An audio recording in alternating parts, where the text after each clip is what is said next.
রাত্রি 3টার থেকে বসে আছি, বাড়ির একটা লোক খোঁজ করে না, একটা লোক খোঁজ করে না। 3টার থেকে বসে আছি, নিজেকে শেষ করেই দেবো ভেবেছি, কিন্তু পেছন দিকে যেন মা মা করে ডাকলো, পারিনি ছেলে মেয়েটার জন্য।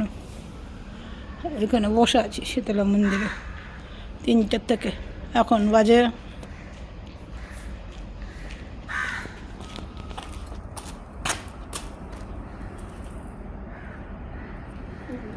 কটা বাজে বলছি, এখন বাজে 4:10। এখন পর্যন্ত কেউ খোঁজ করেনি তো। এই জীবনে কেউ কারণ না। আমি পারতাম ছেড়ে চলে যেতে, নিজেকে শেষ করে দিতে, কিন্তু আজকে আমি মরলে কালকে আমার ছেলে মেয়ে দুটো পথে বসে যাবে। এইভাবে আজ আমি 20টা বছর সহ্য করে গেছি, কাউকে কখনো বুঝতেও দেইনি। আমি বলতে চাইনি বন্ধুরা, এগুলো কখনোই সোশ্যাল মিডিয়াতে আনতেও চাইনি, কিন্তু আজ আর আমি পারলাম না নিজেকে আটকে রাখতে। নিজের বলে তো কেউই নেই, কাকে বলবো?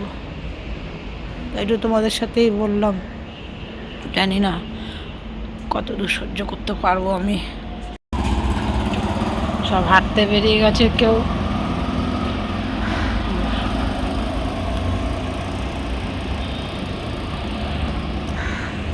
আমি জানি আমি মরে গেল এদের কোনো আফসোস নেই, হাসবে আমার ছেলে মেয়ে দুটো। তো ওদের মুখের দিকে তাকিয়ে আমি কিছুই করতে পারিনি কোনো সময়। এখন আমার সিদ্ধান্ত আমি মোটামুটি নিয়ে নিয়েছি, আমার মনেই থাক। কেউ কারো না বন্ধুরা, কেউ কারো না। যে মানুষের স্বামী সাথে না থাকে না, সেই মেয়ের মতো হতভাগী কেউ আর হয় না। দেখো বন্ধুরা, 3:45 থেকে রাস্তায় বসে থেকে রাত্রির 3:45 থেকে রাস্তায় বসে, এখন 6টা বাজে, দিনের আলো ফুটে গেছে। আমি একটু সিঁড়িতে এসে বসেছি, ঠিক এই বাচ্চাটা দেখো টের হয়ে গেছে। ওরা তো ঘরে ঢুকে বাইরে ভেতর বেরিয়েছে, তোরা দেখেছে, কিন্তু এরা হচ্ছে আসল ভালোবাসে, জানে যে আমি বাইরে এত রাত্রিরে কোনো সময় থাকিনি। এরা ঠিক বুঝতে পারে যে তোর মালকিনের কিছু কষ্ট হয়, সুখ হয়, দুঃখ হয়, এই বাড়ির পোষ্যরাই একমাত্র তোমার সাথী হয়। ঠিক তোমার সুখেও তোমার সাথে থাকবে, দুঃখেও তোমার সাথে। আমি যতক্ষণ বন্ধুরা বসেছিলাম, কন্টিনিউ বাচ্চাটা আমার দিকে তাকিয়েছিল আর মা মা করছিল, মানে আসো ঘরে আসো। আমি বললাম তুই আয়। আমি যতক্ষণ বসেছিলাম ওখানে বসে থাকতে থাকতে ঘুমিয়ে পড়লো, কিন্তু তবুও ঘরে গেল না। আমি গেলাম যখন 7:30 বাজে, ছেলেকে নিয়ে তো স্কুল যেতে হবে, ওর তো পরীক্ষা চলছে, ওই জন্য আমি ঘরে গেলাম, তখনও আমার সাথে গেল। এই হচ্ছে বন্ধুরা ভালোবাসে, শুধু একটু দুবেলা খেতে দেয়, আদর করি, ব্যাস, তাতেই। আর ফ্যামিলির জন্য জান দিয়ে দেবে, তোমার দিকে তাকাবে না। সকালের আলো ভালো মন্দ এরা বুঝবে, দিনের আলো ফুটে গেছে, খবর নেই। রাত্রি 1:30টার সময় বেরিয়ে গেছি, এখন বাজে দেখাচ্ছি, এখন বাজে 6:09। একটা মাসের ফোন নেই, খবর নেই যে একটা মানুষ ঘর থেকে বেরিয়ে গেছে, তা একটা ফোন করি, খবর। এইভাবেই সারা জীবন এইভাবেই চালিয়েছি। সহ্য ক্ষমতা ছিল, সহ্য করেছি। এখন অসুখে আমার আর সহ্য ক্ষমতা নেই বন্ধুরা, আর সহ্য করতে পারি না। কিন্তু পোষ্যটা আমার দিকে তাকিয়ে আছে, দেখো দেখো দেখো কীরকম মায়া টানে, দেখো আমাকে ডাকছে, দেখো আমার দিকে তাকিয়ে বসে আছে।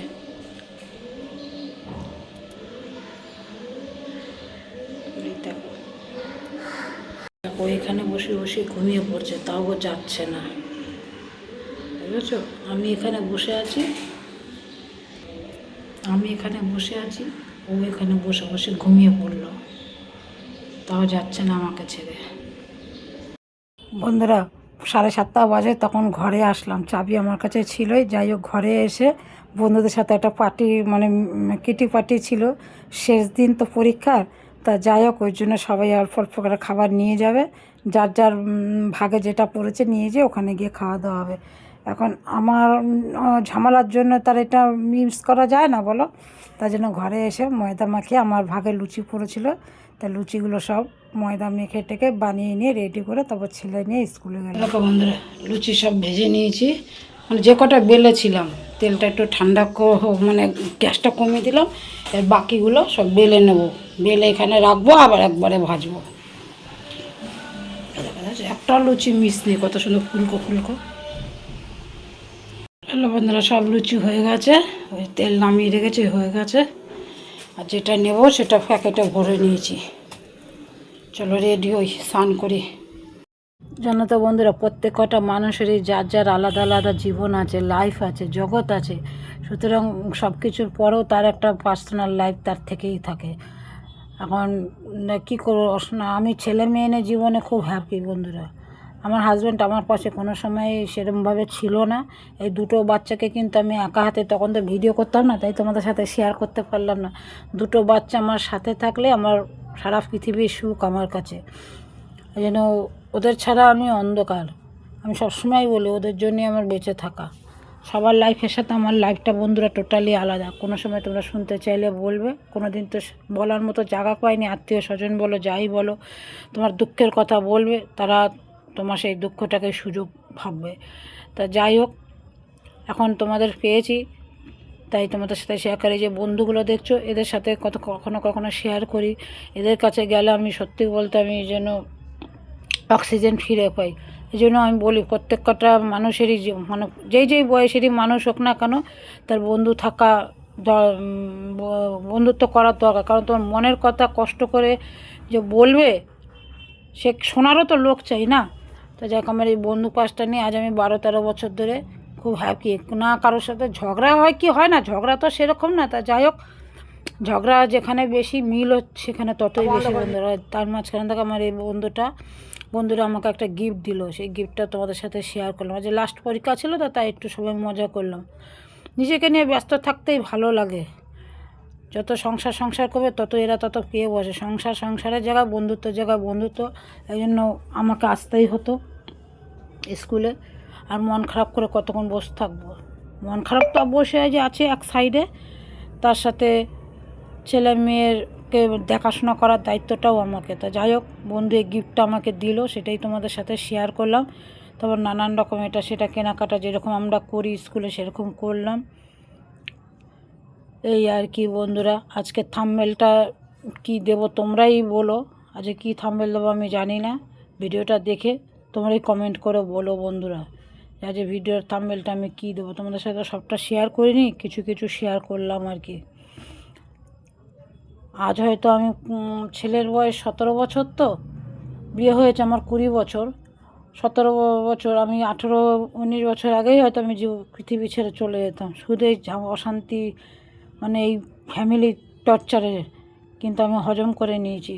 যখন আমার ছেলে পৃথিবীতে আসলো, তখন ওই আমার সবচেয়ে বড় শক্তি। তাও ঠাকুরের কাছে, বড় মার কাছে বলে রেখেছি, মা গো, আমার যে দুটো সম্বল তুমি দিয়েছো, এদেরকে শক্তিশালী করে তোলো, যাতে এরা সব কিছুর প্রতিবাদ করতে পারে। আমি যা পাইনি এরা যেন সেটা পায়। তাও কিছু কিছু তোমাদের সাথে শেয়ার করলাম। আমি তো জীবনে ঠকেছি। আমি বলেছি ওর বাবাকে, আমার ছেলে মেয়ে যদি কোনো দিন ঠকে, আমার লাশের ওপর দিয়ে মানে তোমাদের আমার ছেলে মেয়েকে ঠকাতে হবে। আমি ঠকেছি, আমার লাইফ শেষ, ধরেই নিয়েছি। আমার ছেলে মেয়েই আমার সব। ওরা যদি ঠকে, তাহলে আমার চাইতে খারাপ কেউ হবে না বন্ধুরা। সমস্ত প্রপার্টি ওর বাবা অন্য লোককে এক এক করে দান করে দিচ্ছে। কোন মা সহ্য করতে পারে বলো তো? একের পর এক যাচ্ছে, কিছুদিন পর পর একটা করে শুনছি। আর কত সহ্য করব বলো? আমার একটা মেয়ে, একটা ছেলে, বাবার এই বয়স, মেয়েটা ক্লাস 10-এ পড়ে। বলো তো বন্ধুরা, তোমরাই বলো। একটুখানি শুধু তোমাদের হিংস দিলাম, আর কিছুই না। তো যাই হোক, এই যে দেখতে দেখতে এখানে টাইম পাস করতে করতে, গল্প করতে করতে ছুটিও হয়ে গেল, পরীক্ষা শেষ। এক এক করে বাচ্চা বেরিয়ে আসছে, তারপরে সবাই খাওয়া দাওয়া করে স্কুল থেকে মানে বাড়ি আসলাম আর কি। আর কি শেয়ার করবো? যত শেয়ার করতে যাই, যত কথা বলতে যাই, তত ইমোশনাল হয়ে পড়ি, চোখে জল চলে আসে। এর জন্য আর বেশি কিছু শেয়ার করতে পারি না। আমার অল্পতেই আমার চোখের জল চলে আসে বন্ধুরা। এই আমি ছেলে মেয়ে নিয়ে ভালো আছি, তোমরা আশীর্বাদ করো যাতে আমি সুস্থ থাকি। কারণ আমি জানি এই পৃথিবীতে ওই যে আমার ছেলে আসছে, দেখেছো? এই পৃথিবীতে আমার ছেলে মেয়ের কাছে আমি ছাড়া কেউ নেই। সারা জীবনই ওর বাবা, হ্যাঁ, আমাদের খাওয়া পড়ায় কষ্ট দিয়েছে, সেটা কোনো দিনও না, সে অভাব কোনো দিনও বুঝতে দেয়নি। কিন্তু বন্ধুরা, খাওয়া পড়া টাকা পয়সা এটাই সব সুখ না, মানুষের সুখটা হচ্ছে সবচেয়ে বড় সুখ। যেসব মেয়েরা বিয়ে করেনি, একটাই কথা বলবো যে তোমরা প্রতিষ্ঠিত হয়ে বিয়ে করো, কারোর উপর ডিপেন্ডেন্ট হয়ে থাকবে না। সবাইকেই শোনো।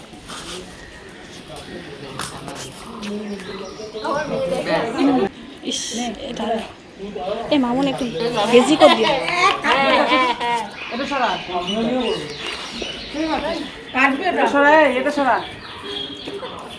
না ওখানে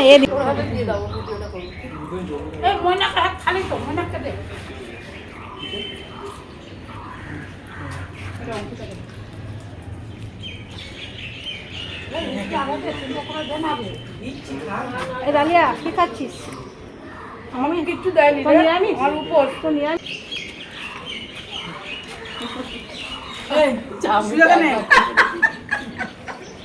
আমার লাউ শাক আছে ওখানে। আমি কিন্তু চলো বন্ধুরা, খাওয়া দাওয়া হয়ে গেছে, প্যাকেটটাকে সব গুছানো হয়ে গেছে।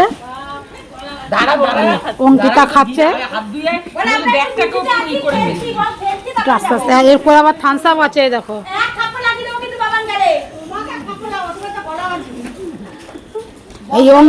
এই অঙ্কিতা থামস আপ আর এই আইসক্রিম খাইয়েছে। হ্যাঁ, অঙ্কিতা থামস আপ, আর আমি বলে দিই বন্ধুরা, হ্যাঁ, কে কি খাইছে। অঙ্কিতা খাইছে থামস আপ আর আইসক্রিম, আর ওই ডালিয়া খাইয়েছে লাউ শাক আর হচ্ছে চাউমিন, আর টুম্পা খাইয়েছে মতিচুর লাড্ডু, আর আর কি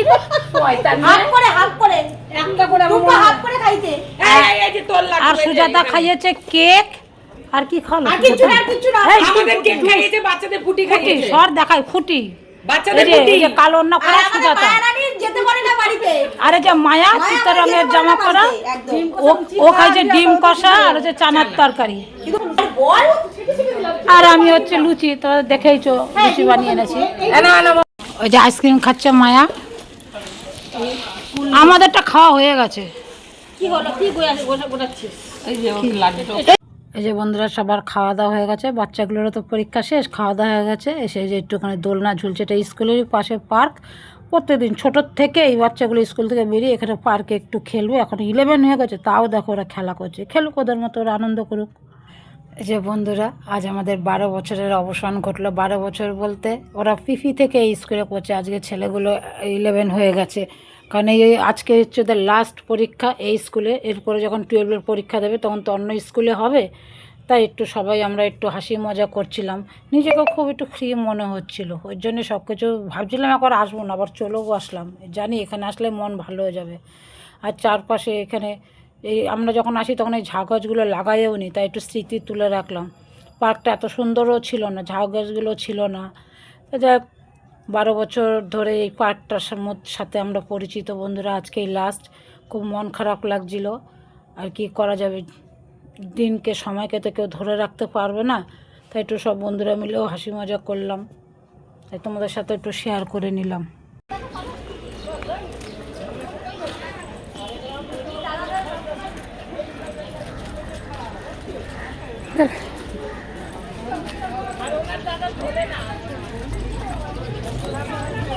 হ্যালো বন্ধুরা, চলে এসেছি বাড়ি থেকে। এই বাড়িতে চলে এসেছি স্কুল থেকে, একটু রেস্ট নেব। খাওয়া দাওয়া তো করবো না আজকে, খেয়েই এসেছি আমি আর ছেলে। এই ছেলে এখানে খালি গায়ে আছে, বলে মা আমাকে নিও না। আর এসে মেয়ে পড়তে গেল, মেয়েকে পড়তে পাঠালাম। চলো সাথে থাকো, দেখতে থাকো।